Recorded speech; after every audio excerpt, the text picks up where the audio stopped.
2008, of the big Republican presidential candidates, they were asked, how many of you believe in Darwinian biological evolution?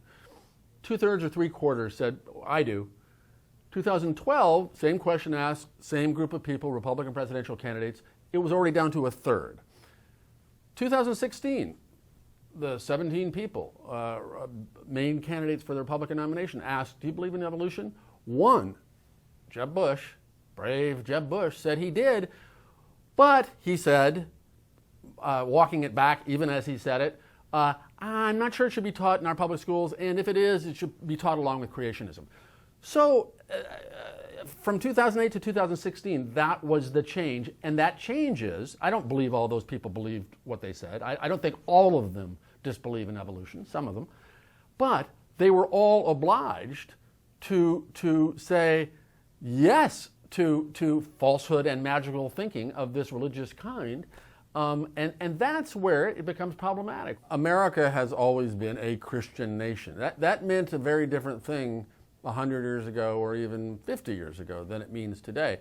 I grew up not going to church very often at all and not with much religious education, but all of my friends were weekly regular churchgoers of various kinds. Christian Protestant religion became extreme, became more magical and supernatural in its beliefs and practices in America than it had been in hundreds of years, and more so than it is anywhere else in the developed world. So you have that happening. At the same time, not coincidentally, you have the Republican Party beginning, certainly by 30 years ago, becoming more and more a party of those religiously extreme Protestants.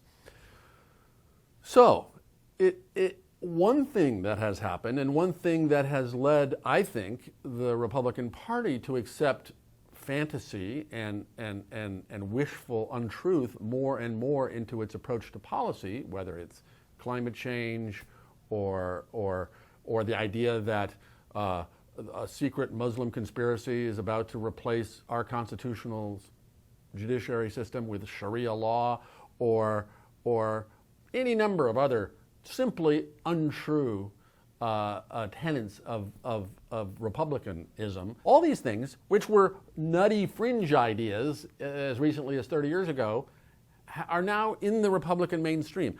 I think there's a connection. I think once you have a political party, more and more of whose members are believe in religious and supernatural fantasies of a more and more extravagant kind, it stands to reason, or to unreason, that you will have a party that is more and more inclined to embrace the fantastical in its politics and policy. Believe whatever you want in the privacy of your home, in the privacy of your family, in the privacy of your church. But when it bleeds over, as it inevitably has done in America, to how we manage and construct our economy and our society, we're in trouble.